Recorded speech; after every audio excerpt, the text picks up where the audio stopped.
오늘은 맥추감사 주일입니다. 매년 교회에서 지키는 중요한 절기들이 있는데요. 우리가 잠깐 살펴보면은 우리가 전반기에 종료주일이 있고 또 그리고 고난주일, 부활주일, 맥추감사주일, 그리고 가을에 추수감사주일, 그리고 12월에 성탄절이 있죠. 자, 이들 절기 중에서 대부분 절기들은 교회가 탄생한 이후에, 그러니까 신약시대 이후에 교회력에 의해서 지정된 절기입니다. 그런데 맥추절만큼은 구약의 이스라엘의 3대 절기 중에 속해 있어요. 하나님께서 이스라엘 백성들에게 주신 3대 절기는요, 우리가 잘 아는 것처럼 유월절, 맥추절, 초막절이 있죠. 이 중에서 유월절과 초막절은 우리가 지키지 않죠. 그런데 왜 그럼 맥추절은 지키는 것일까? 그 이유가 무엇일까? 여러분, 구약의 절기들은 장차 오실 그리스도를 예표하는 것이기도 하고요. 특별히 그 그리스도의 구원 사역을 예표하는 그런 사건이기도 합니다. 유월절은 우리가 잘 알다시피 애굽의 모든 장자가 죽임을 당하는 밤에 죽음의 전사가 어린 양의 피를 문설주와 좌우인방의 바른 집은 넘어갔다, 지나갔다 해서 유월절이라고 이제 기념하여 지킵니다. 유월절 어린 양의 피는 장차 그리스도께서 이 땅에 오셔서 십자가 위에서 보혈을 통하여서 세상의 모든 죄인들을 구원하시는 것을 예표하는 그런 것입니다.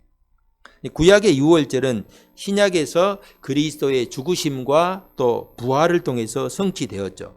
그러니까 우리가 지키는 고난주간 또 부활절이 부활절 안에 유월절이 묻어져 있는 거예요. 그래서 우리는 유월절 지키는 대신에 고난주일과 또 부활절을 지킵니다. 또 초막절이라고 불리는 수장절이 있죠. 초막절은 장막절, 수장절이라고 부르는데 이것은 우리가 가을에 지키는 추수감사절 속에 녹아 있어요. 여러분, 초막절을 수장절이라고 부르는데 수장절은 한자로 거들수 감출장이에요. 거두어서 저장한다 해서 수장절. 그러니까 추수감사절과 똑같은 절기라고 할 수 있죠. 자, 그런데 맥추절은요, 우리가 지키는 교회력과 거의 사실은 비슷해요. 그런데 그 의미도 거의 비슷하기도 하는데 여러분, 날짜가 전혀 달라요.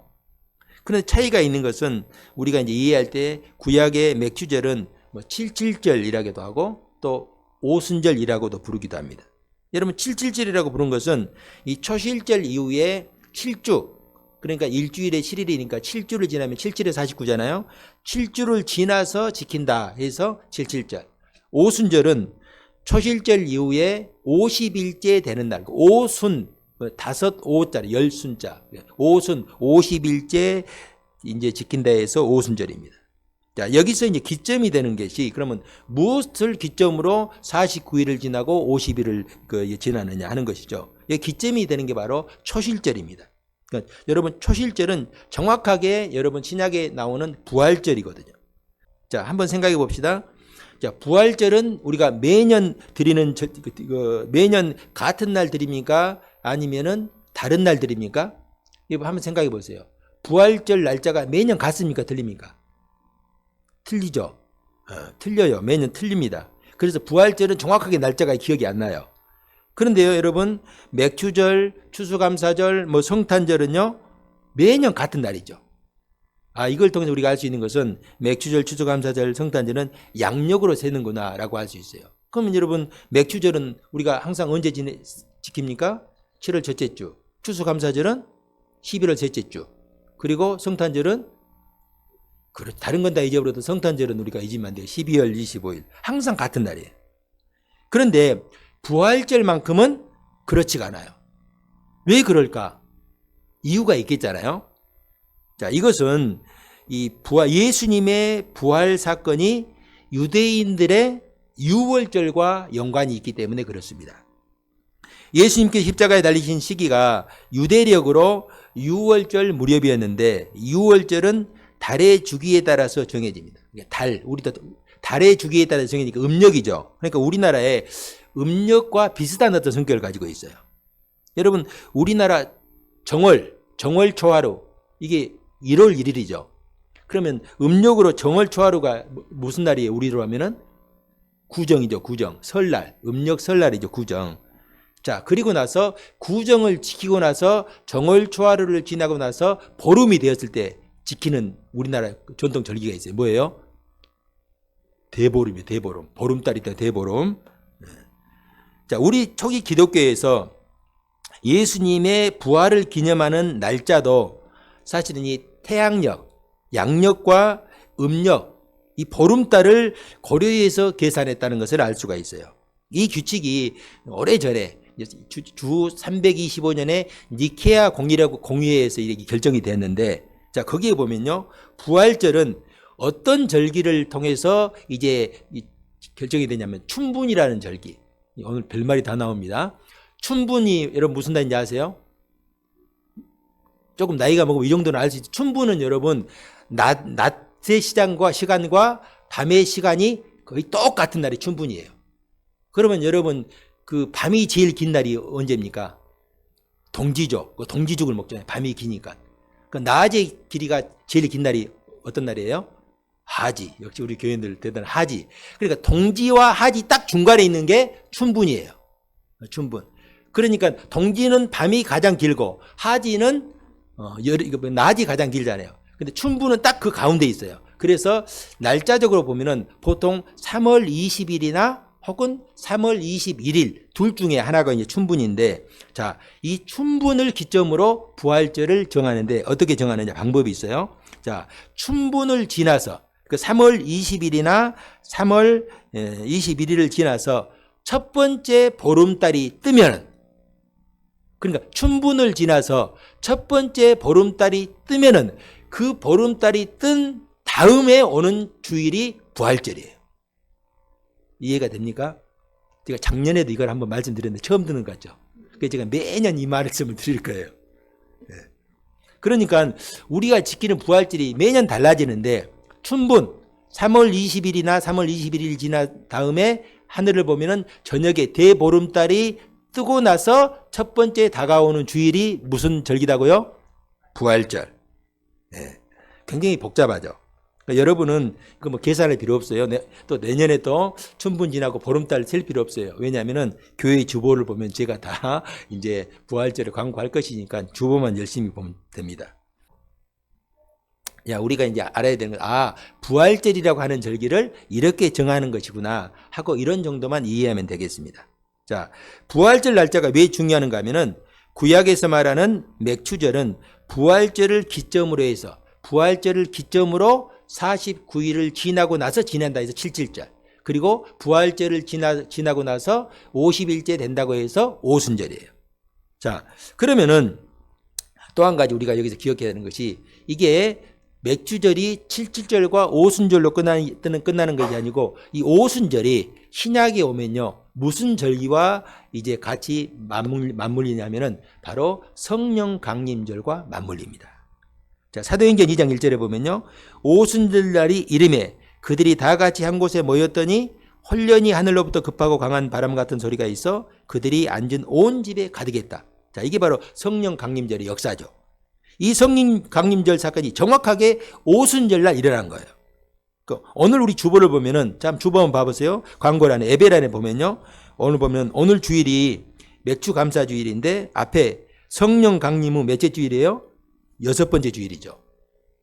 성령 강림 후 6번째 주일이라고 기록되어 있어요.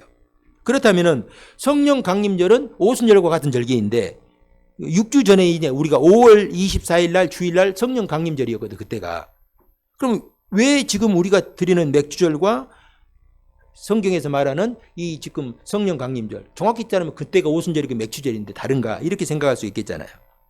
여러분, 우리 한국교회가 지키는 맥주절은요, 구약의 맥주절의 정신을 그대로 이어받아서 지키지만은 우리 한국 사회의 여러 가지 농업 구조와 이제 어떤 교회력에 따라서 이 맥주절은 교회력에 따라서 그 날짜를 정한 것이 아니라 1년 중 우리가 상반기 보리 농사를 다 지나서 그때 농업사회 때 상반기 동안의 은혜를, 반년 동안의 은혜를 우리가 기념하며 감사하자. 그래서 6개월이 다 지나고 난 다음에 7월 첫째 주로 정하였습니다. 자, 우리가 지금 이것을 바꿀 수는 없지만은 맥주절을 지내면서 절기의 성경적인 유래와 의미를 바르게 알고 이해하는 것이 중요합니다. 자, 이스라엘 백성들의 교육 방법은요, 끊임없이 반복하고 기억하는 거예요. 절기 때마다 부모는 자녀들에게 절기의 유래와 의미를 반복해서 가르쳐 줍니다. 이런 절기를 통해서 가정에서부터 자연스럽게 신앙 교육이 일어나는 거예요. 오늘 우리 지우가 이렇게 왔는데 어려서부터 이제 절기를 지내면서 이제 이스라엘은 제사를 지내면서 크게 지내니까 절기를 지내면서 이 절기는 무슨 절기다, 어떻게 지낸다, 이렇게 자녀들에게 가르쳐 주는 것이죠. 그러면 자녀들은 또 성장하여서 자신의 다음 세대에게 동일하게 이제 이런 절기를 가르쳐 주고 교육을 합니다. 결국 유대인들은 절기를 통해서 민족의 역사와 신앙을 다음 세대에게 전수하였습니다. 오늘날 교회의 전통과 절기의 중요성이 여기 있습니다.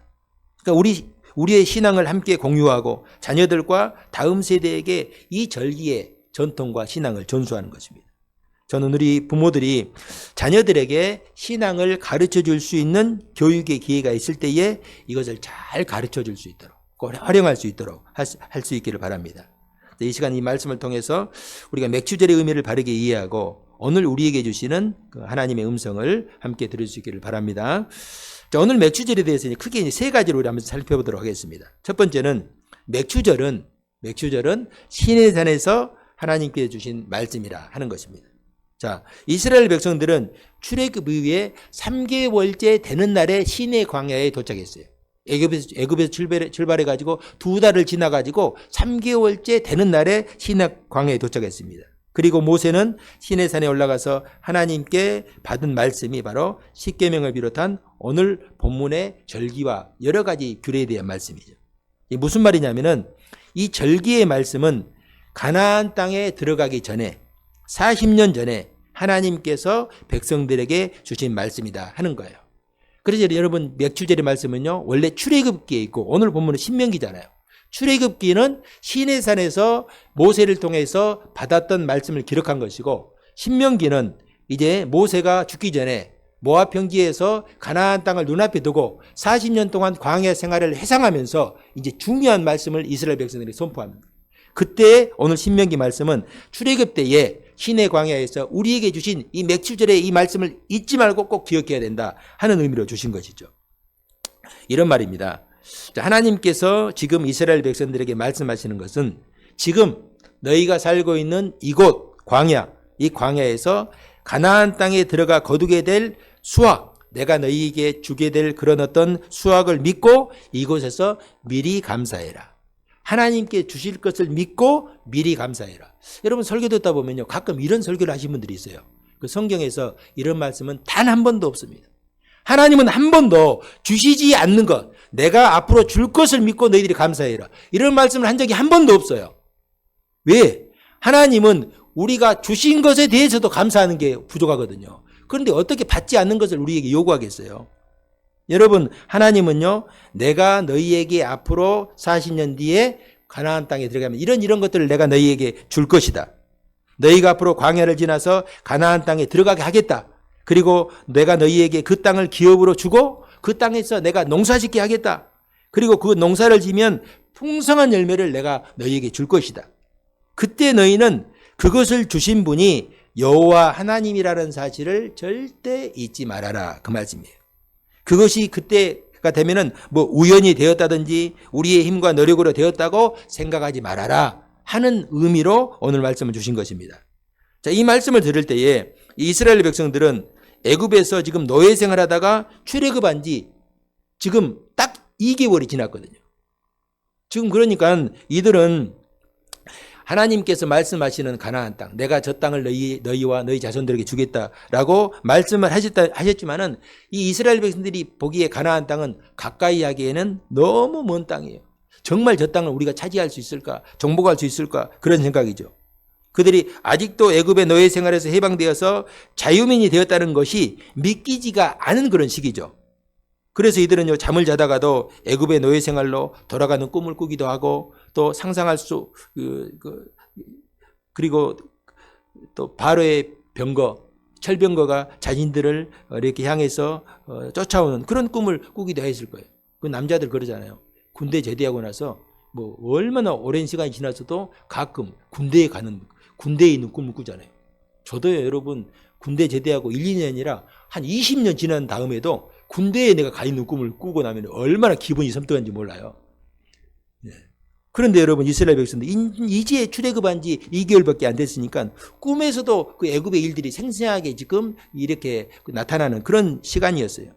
자, 그런 그들에게 하나님께서 가나안 땅을 차지하고 그 땅에 농사를 짓는다는 것은 상상할 수는 있어도 현실적으로 받아들이는 것이 쉬운 일은 아니었을 것이다 하는 것입니다.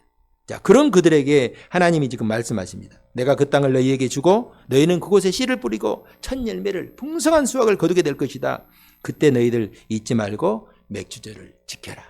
이 맥주절이 어떻게 해서 너희에게 주어진 것인지 잊지 말아라. 여러분, 이 말씀의 의도가 무엇일까요? 이 땅을 너희에게 누가 주었는지, 누가 농사를 짓게 하였는지, 누가 그 첫 열매를 거두게 하였는지 잊지 말라는 것이에요. 자, 그러면 우리가 그 당시에 시내 광야에서 하나님께서 모세를 통해서 이 말씀을 주시고 모세가 백성들에게 이 맥주절의 말씀을 선포했을 때 백성들이 뭐라고 대답하겠어요? 아이고, 우리가 그거 풍성하게 거두면은 그거 아까워서 어떻게 하나님께 드리겠습니까? 우리 그때 가서 생각해 보겠습니다. 이러겠어요? 이것을 기억하고 하나님께 즐거워하며 맥주절을 지키라라고 말씀을 하면은 그 말씀 앞에서 아멘, 하나님 걱정하지 마십시오.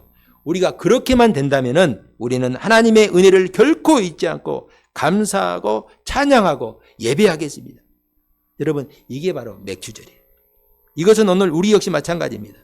하나님은 우리가 오늘 이 자리에 있기 전에 이미 우리를 아시고 부르셨어요. 오늘 우리가 누리는 모든 것은요, 하나님께서 우리에게 주신 것들입니다. 여러분, 우리는 이것을 인정할 수 있어야 돼요. 하나님께서 주시지 않고 우리가 누리는 것은 아무것도 없어요. 지난번에 제가 인후염 감기에 걸려가지고 2주 정도를 굉장히 고생을 했습니다. 자, 다른 것은 몰라도 인후염에 걸리니까 목이 아파서 견딜 수가 없어요. 너무 아프고 가래가 차고 기침과 가래 때문에 찬양하는 것도 힘들고 설교하는 것도 쉽지가 않았어요. 그래서 거의 2주 정도, 여러분은 모르겠지만은 2주 정도 제가 새벽 기도를 못했습니다. 수요 예배도 2주 2번이나 쉬었어요. 드리지 못했어요. 제가 목회를 시작하고 지금까지 한 번도 목이 아파서 예배를 드리지 못한 적이 없었습니다. 제가 90년도부터 내가 교육전자를 시작했으니까 몇 년입니까? 지금 한 6년째 되잖아요. 37년째. 한 번도 제가 목이 아파가지고 감기 때문에 내가 예배를 드리지 못한 적이 한 번도 없었다니까요. 이번 일을 통해서 제가 깨달은 것이 있어요. 목사로서 설교하고 찬양할 수 있는 것이 당연한 것이 아니구나. 저는 지금까지 설교하는 것과 예배하는 것이 당연한 것이라고 생각했어요. 당연히 할 수 해야 되는 것, 할 수 있는 것이라고 생각했습니다. 그러나 이번 일을 통해서 이것도 하나님께서 허락하셔야만 할 수 있다 하는 것을 알게 되었습니다. 여러분, 하나님께서 백성들에게 맥주절을 지키라 하는 것이 이런 의미입니다. 맥주 감사절 헌금하고 이런저런 모습으로 감사하라, 그런 의미만이 아니에요. 내가 지금 누리고 있는 모든 것, 내가 소유하고 있는 모든 것이 하나님이 주셨다는 것을 절대로 잊지 말아라 하는 말씀입니다. 여러분, 지난 시간에 제가 여호수아 말씀을 통해서 지난 시간에 도피성과 레인에게 준 분깃에 대해서 말씀을 나누었죠. 이미 이스라엘 12지파는요 가나안 땅을 정복하였고 또 각 지파별로 자기들에게 들어올 모든 땅을 분배받았어요. 그런데 그들이 땅을 정복하고 자기의 몫을 다 받았음에도 불구하고 그곳에서 그들이 안식하였다라는 말이 없어요. 그런데 그곳에 도피성과 레인에 대한 땅의 분배가 끝나자 여호와께서 그들의 주위에 안식을 주셨다, 이렇게 말씀을 합니다. 이게 무슨 말입니까? 이스라엘 백성들은 가나안을 정복하고 차지한다고 안식을 누리는 것이 아닙니다. 하나님께서 그들에게 도피성과 레이지파를 통해서 하나님의 말씀 안에, 하나님의 통치 안에 그들이 거했을 때 참된 안식을 누릴 수가 있다는 말씀이에요.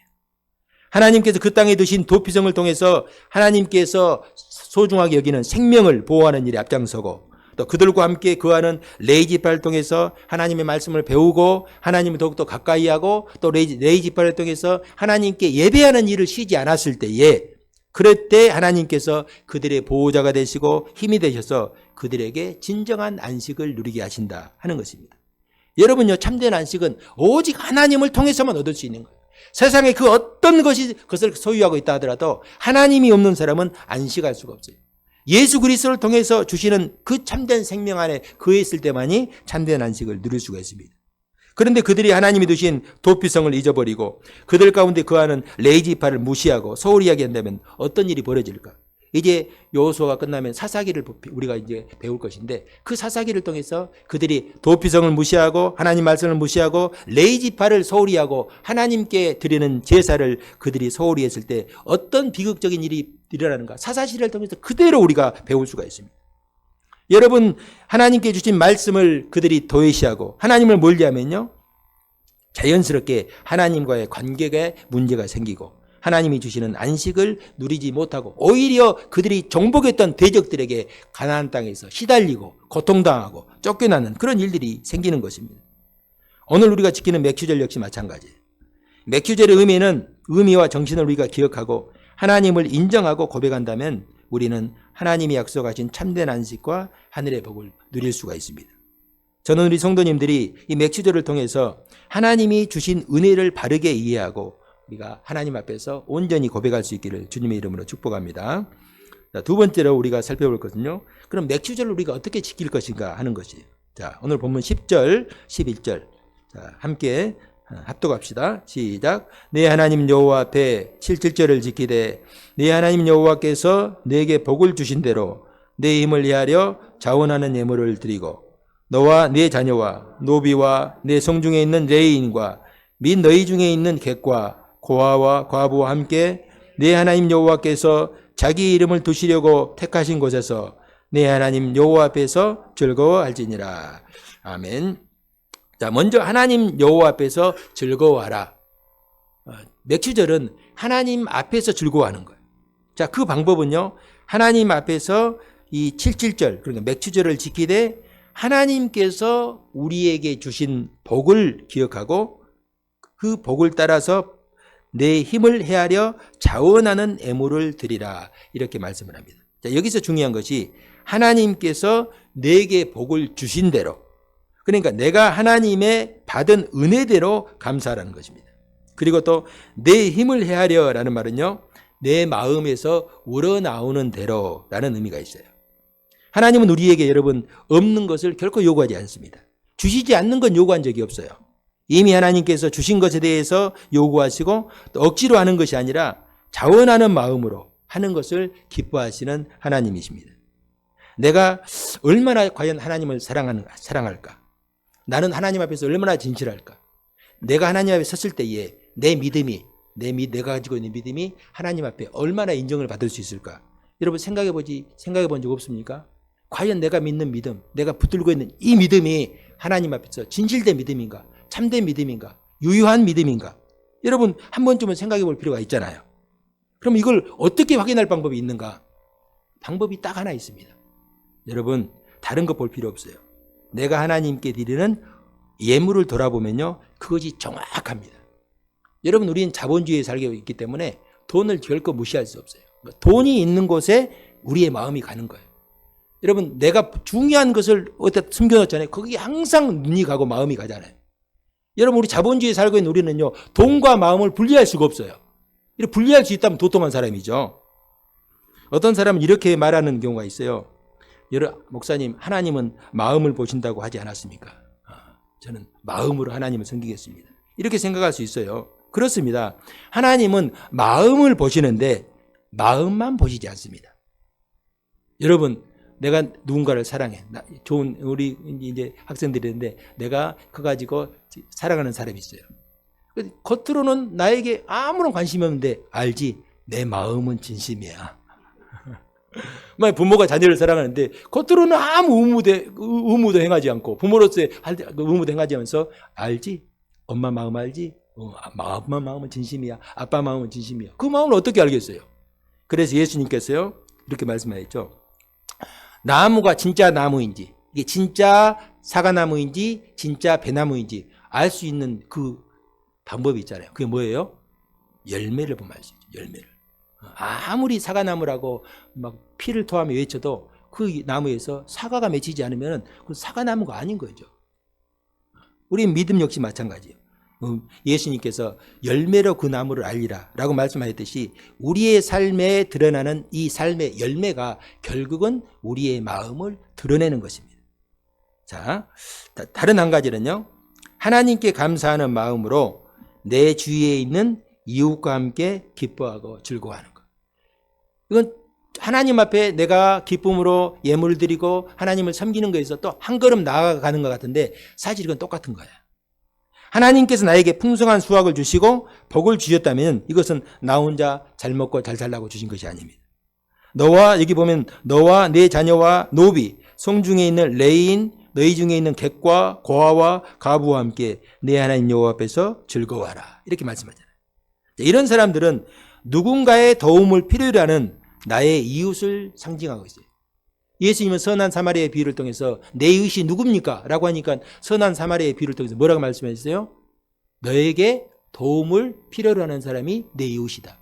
여러분, 우리는 이웃을 이렇게 규정할 때 자꾸 나하고 친한 사람을 이웃으로 이렇게 규정하는데 그것은 내가 생각하는 이웃이고 하나님께서 인정하시는 이웃은요, 나에게 도움을 필요로 하는, 내가 도와줘야 될 위치에 있는 그 사람이 이웃이에요. 성도 여러분, 내 주위에 있는 이웃은요, 하나님을 사랑하고 하나님의 사랑을 전하고 나타낼 수 있는 믿음의 통로라는 것을 잊지 말아야 됩니다. 나에게 주신 복과 물질을 가지고 있으면서 내 주위에 있는 어려운 이웃들이 보이지 않는다면요, 내가 가진 믿음의 문제가 있다 할 수가 있어요. 복음서에 소개된 부자와 거지 나사로의 비유. 여러분, 제가 자주 이렇게 인용하는 말씀인데, 나사로는 죽어서 어디 갔어요? 천국 갔죠. 부자는 죽어서 어디 갔습니까? 지옥 갔죠.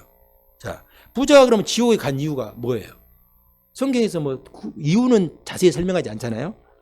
그런데 그가 살았을 때에 하나님께서 자기에게 주신 물질을 가지고 자기 집 대문 앞에 있는 나사로, 병든 나사로, 죽어가는 그 나사로, 신음하는 나사로를 모른 척 했어요. 지금 지 대문 앞에서 거지 나사로가 죽어가는데 모른 척하고 자기 혼자 잘 먹고 잘 산 거예요. 그가 지옥에서 이 천국을 바라보니까 이 거지 나사로가 아버지 아브라함 품에 안겨있네. 그 아버지 아브라함에게 물 한 방울만 내 혀에 적셔서 시원하게 해달라, 그렇게 부르짖지 않았습니까? 그때에 아브라함이 그에게 이런 말을 합니다. 얘야, 너는 살았을 때 좋은 건 있고 좋은 건 먹고 배부르게 살았지 않느냐. 자, 이 말은 하나님이 주신 것으로 너는 너 혼자 잘 먹고 잘 입고 잘 살았다.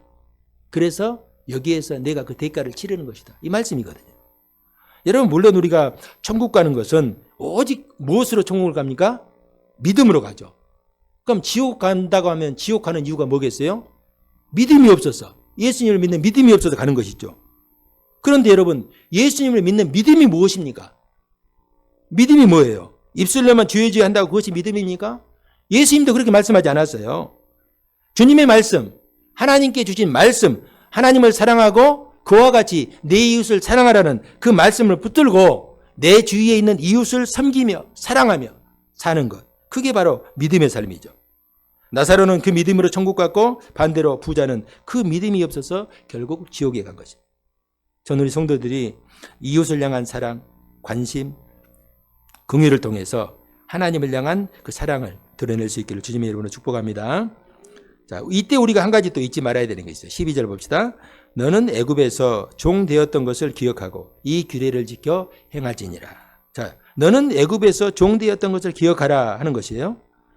우리 속담에 그런 말이죠. 개구리 올챙이적 일을 기억하지 못한다. 여러분, 이 말이 있듯이 사람들은요, 쉽게 과거를 망각하는 경향이 있어요. 하나님께서 시인의 산에서 맥주절의 말씀을 주실 때는 우리에게 그런 복을 주시면은 하나님 말씀대로 순종하겠습니다. 우리가 순종만 하겠습니까? 우리가 전심전력으로 하나님을 섬기겠습니다. 라고 했다가도 막상 가나안 땅을 차지하고 약속하신 복을 받으면은 어리석은 부자처럼 되는 경향이 있어요. 마치 처음부터 이것이 내 것이었고 내 힘과 노력으로 얻은 것으로 생각합니다. 그래서 하나님은 너는 애굽에서 종 되었던 것을 기억하라. 그러니까 개구리에게 내 올챙이적 일을 생각하라, 그 말이에요. 내가 어디에서 있었으며 누구를 통해서 구원받았고 이 땅에 이곳으로 인도되었는지 잊지 말라는 거예요. 내가 누리는 모든 것이 하나님께서 주셨다 하는 것을 잊지 말라 하는 말씀이죠. 우리는 하나님이 주신 말씀 속에 길이 있고 생명이 있음을 결코 잊지 말아야 됩니다. 그 문이 작고 그 길이 좁고 험할지라도 그 길로 가야만 하나님의 약속하신 생명과 복을 누릴 수가 있습니다. 하나님께 은혜와 복을 바라면서 하나님이 보여주시는 길을 가지 않고 세상 사람들이 가는 길을 간다면 결과는 분명한 것이죠. 우리가 가봐야 결과를 아는 것이 아니라 그가 가는 길을 보면요, 그 결과를 우리가 알 수가 있어요. 그래 시편 기자는 주의 말씀은 내 발의 등이요 내 길의 빛입니다. 이렇게 고백을 했죠. 말씀 따라 사는 사람은 생명과 축복의 길로 가지만은 말씀과 상관없이 육신의 욕망을 따라 사는 사람들은요, 어둠 속에서 헤매는 인생과 같아요. 열심히 살고 있는데 목적지를 모르고 어디로 가는지도 모르고 그냥 사는 거예요. 저는 우리 성도님들이 하나님의 말씀을 기억하고 그 베풀어 주신 은혜와 복을 기억하고 감사할 수 있기를 주님의 이름으로 축복합니다. 자, 마지막으로 한 가지 더 보겠는데, 자, 맥주절을 통해서 주시는 영적인 의미. 이 사실은 굉장히 중요한 핵심 메시지인데, 자, 맥주절은 77절 혹은 오순절이라고 부르기도 한다고 했죠. 자, 그러면 77절과 오순절의 날짜를 언제부터 계산한다고 했어요? 자, 오늘 본문 다시 봐봅시다. 9절에 10절을 한번 봐봅시다. 7주를 셀지니 곡식의 낫을 대는 첫날부터 7주를 세어 네 하나님 여호와 앞에 77절을 지키게 돼. 자, 여기서 보면 곡식의 낫을 대는 첫날, 이 날이 무슨 날이라고 그랬습니까? 초실절. 첫 열매를 거둔다는 게 초실절이에요. 자, 이 초실절은 바로 무슨 날이냐? 바로 우리 주님께서 사망 권세 이기시고 부활하신 부활절이 초실절이에요. 자, 마태복음 28장 1절에 보면요, 안식일이 다 지나고 안식 후 첫날이 되려는 새벽에 막달라 마리아와 다른 마리아가 무덤을 버리고 갔더니, 자, 이 말씀이 사복음서 저자들이 동일하게 한결같이 안식 후 첫날 새벽을 강조합니다. 왜 그럴까? 그 시간이 바로 주님이 부활하신 시간이기 때문에. 자, 그런데 이날이 곡식의 낫을 대는 첫날, 즉 초실절이에요. 그러니까 주님의 부활하신 안식 후 첫날 새벽과 초실절 새벽이 우연히 일치가 된 게 아니에요, 여러분. 구약의 초실절은 죽음의 권세 이기시고 부활하신 예수 그리스도에 대한 예표적인 사건입니다. 자, 고린도전서 15장 20절에 보면은, 그러나 이제 그리스도께서 죽은 자 가운데서 다시 살아나사 잠자는 자들의 첫 열매가 되셨다. 잠자는 자들의 초실절 열매가 되셨다. 그 말씀이죠. 자, 초실절 열매는 50일 이후에 거두게 될 풍성한 추수를 약속하는 열매입니다. 초실절이 그래서 중요해요. 자, 어떻게 되었어요? 자, 예수님이 부활하신 날이 초실절 열매로 부활하셨는데, 자, 그러면은 예수님이 부활하신 그 날이 초실절이고 예수님이 초실절 열매로 부활하셨어요. 그러면은 예수님이 부활하신 날로부터 정확하게 7주를 지나고 50일째 되는 날이 무슨 날이겠어요? 오순절이겠죠. 오순절. 우리로 말하면 맥추절, 77절. 자, 이 날이 그러면 오순절이 무슨 일이 있어? 신약에 마가의 다락방에서 모인 성도들에게, 120명의 성도들에게 성령께서 강림하신 사건이죠. 이 땅에 영적인 추수가 시작된 거예요. 이것이 바로 사도행전 2장에 소개된 오순절 사건입니다. 자, 거기에서 그치지 않고 그들을 통하여서 예루살렘과 온 유대와 사마리아와 땅끝까지 복음이 증거되기 시작했습니다. 부활의 첫 열매가 되신 주님을 따라서 영적인 추수가 시작된 것입니다. 우리가 이렇게 예수님을 믿고 하나님의 자녀가 된 것은 우연히 된 일이 아니에요. 하나님께서 예수 그리스도의 부활을 따라서, 부활의 첫 열매가 되신 예수님을 따라서 부활의 둘째, 셋째, 넷째 열매들이 계속 맺히는 거예요. 놀라운 하나님의 예정하심과 섭리 가운데 우리의 구원의 역사가 이루어졌다 하는 것입니다. 그 에베소서 2장 8절에 보면은 이렇게 말씀합니다. 너희는 그 은혜에 의하여 믿음으로 말미암아 구원을 받았으니 이것은 너희에게서 난 것이 아니요 하나님의 선물이라. 자, 이것은 너희에게서 난 것이 아니요 하나님의 선물이라고 말씀합니다. 우리의 노력이나 의로 된 것이 아니라는 말이에요. 그러니 자랑할 수가 없죠. 오히려 우리는 주님께서 주신 이 귀한 선물을 기억하고 감사할 뿐입니다. 여러분, 지금은요 영적인 추수기예요. 이미 시작된 이 오순절날 마가의 다락방에서 시작된 영적인 추수기에 접어들었습니다. 2000년 전 오순절 마가의 다락방에서 시작된 영적인 추수는 초대교회를 넘어서 지금까지 전 세계로 퍼졌고 지금도 영적인 추수가 진행되고 있어요. 언제까지 추수가 진행됐어요? 예수님께서 오시는 그날까지. 그래서 아마 유대인의 3개 절기를 보면요, 그것이 수장절, 가을에 지키는 수장절이 바로 예수님의 다시 오심을 이렇게 예표하지 않을까. 그렇게 이렇게 절기의 구조를 보면 알 수 있는데, 이것도 예수님이 오시면 확인할 수 있을 것입니다. 마태복음 9장 27절에 이하에 보면은 주님은 제자들에게 이렇게 말씀하셨어요. 이에 제자들에게 이르시되 추수할 것은 많되 일꾼이 적으니 그러므로 추수하는 주인에게 정하여 추수할 일꾼을 보내주소서 하라. 예수님은 장차 당신이 죽으시고 부활하셨어. 또 그리고 부활하신 이후에 50이 지난 후 예수님께서 승천하신 이후에 성령님을 보내주셔서 추수할 것을 아셨죠. 그런데 너무 일꾼이 부족하다고 말이에요. 맥추절은 바로 영적인 추수가 시작된 것을 기억하고 이 땅의 모든 교회와 성도들이 이 추수에 동참하겠다고 고백하고 선언하는 절기이기도 합니다.